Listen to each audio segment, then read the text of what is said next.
Iya. Gimana bisa gitu, Pak? Aja. Halo.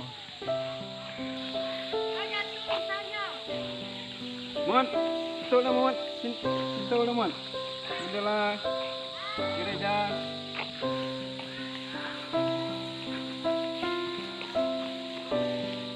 Itu jalan dekat gereja. Iya. Oh, ini rumahnya, Bu. Oh. Rumahnya ke ujung sana. Dekat Molangin. Ada masuk gang ke sana lagi. Udah. Pak Martinus, saya udah datang nih ke rumah Noan nih. Udah ada orang.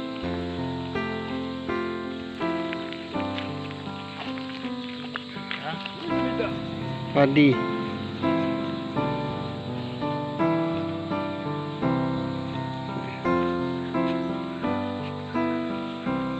Nasi buat apa? Kunai siang lah kalau tu. Boleh tangkap lah.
Satu Petrus pasal 2 ayat 1 sampai ayat yang ketiga.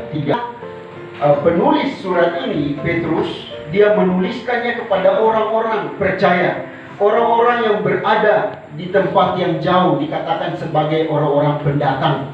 Kalau kita baca di dalam pasal 1 ayat 1, dari Petrus, Rasul Yesus Kristus kepada orang-orang pendatang yang tersebar di Pontus, Galatia, Kapadokia, Asia Kecil, dan Bitinia. Jadi surat ini ditujukan kepada orang-orang percaya yang notabene tersebar di beberapa wilayah pada masa itu. Dan tentu sebagai orang Kristen, orang percaya pada masa itu, berada di tengah-tengah orang-orang yang tidak percaya bukanlah hal yang mudah. Bukanlah hal yang gampang, sekali lagi, berada di tengah orang-orang yang tidak percaya. Oleh karena itu, harus ada pegangan bagi mereka. Harus ada nilai-nilai yang mereka harus tetapkan, mereka ikuti, mereka lakukan sebagai orang Kristen. Supaya apa? Mereka bisa menjangkau, membawa orang-orang yang tidak percaya datang untuk berjumpa, bertemu dengan Kristus. Dan pada akhirnya mereka diselamatkan. Bapak Ibu jemaat yang dikasihi Tuhan, setiap kita di tempat ini atau di mana saja orang Kristen mau bertumbuh di dalam Tuhan. Amin. Tidak ada orang yang rajin ke gereja, rajin beribadah dan tidak mau bertumbuh. Semua orang ingin bertumbuh. Kerohaniannya mau supaya semakin hari semakin lebih baik. Tidak ada yang mau mundur ke belakang pertumbuhan. Betul? Semua mau semakin hari semakin maju. Di dalam bacaan firman Tuhan kita ada langkah-langkah yang sudah Tuhan siapkan melalui Petrus supaya kita mengalami pertumbuhan yang menuju kepada arah kedewasaan secara. Mari kita lihat Alkitab kita di dalam ayat yang pertama. Karena itu buanglah segala kejahatan, segala tipu muslihat, dan segala macam kemunafikan, kedengkian, dan fitnah. Yang pertama Bapak Ibu, supaya kita bertumbuh menjadi dewasa secara rohani, kita harus membuang segala dosa yang ada. Ada orang yang mengatakan, oh saya sulit sekali untuk meninggalkan kebiasaan saya. Saya sulit sekali meninggalkan apa yang menjadi hobi saya selama ini.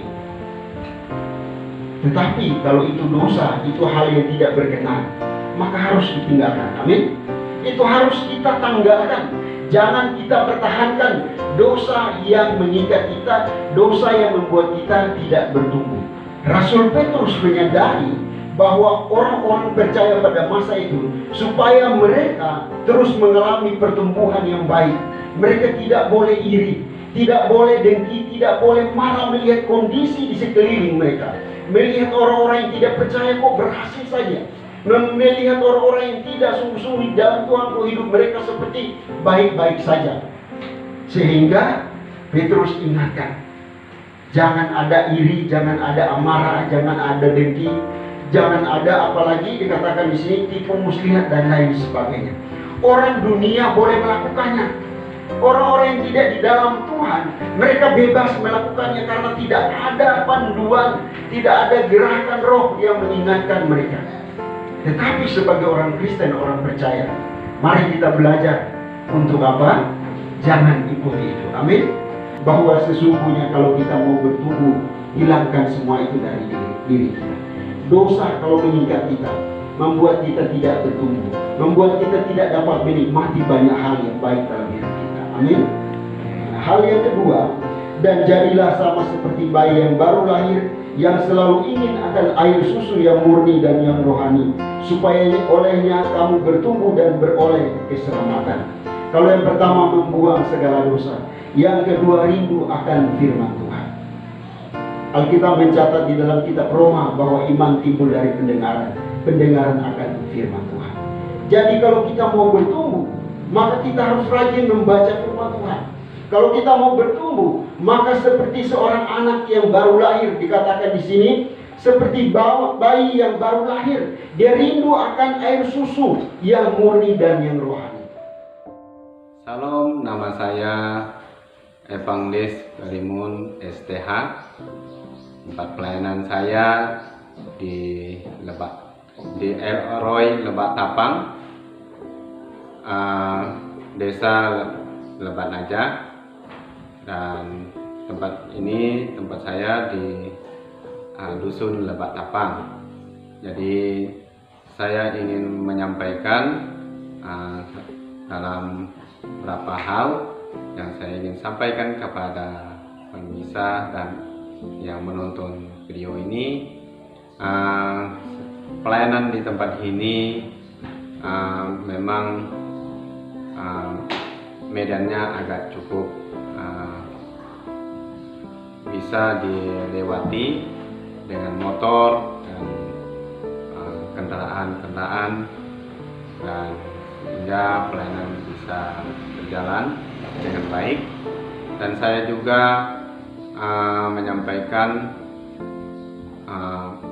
pergumulan dan masalah di dalam gereja di tempat ini. Saya serah semuanya kepada Tuhan. Apapun yang saya sampaikan pada saat ini, biarlah semuanya akan sampaikan kepada umat yang mendengarkannya, dan supaya mendukung pelayanan di tempat ini, karena di tempat ini memerlukan dukungan doa, bahkan dana, karena ada pembangunan gereja akan dibangun 10 kali 20, sudah sampai ke atap, tapi memerlukan dana yang begitu besar.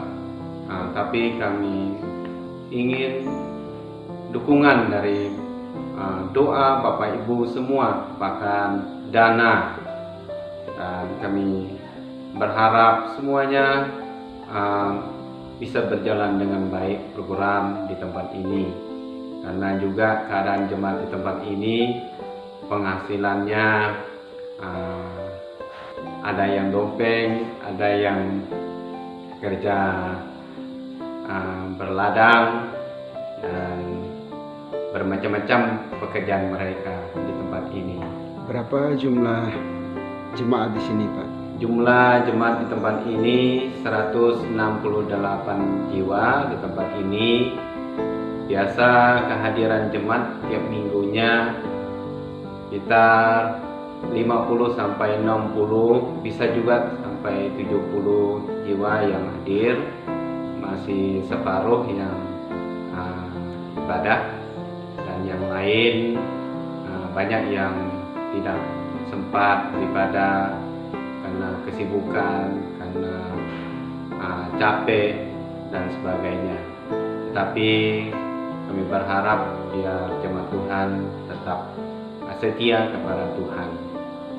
Dan terima kasih, itulah yang dapat saya sampaikan selaku gembala di tempat ini di GPSK El Roy Lebak Tapang. Tuhan Yesus memberkati. Siap. Terima kasih, Pak.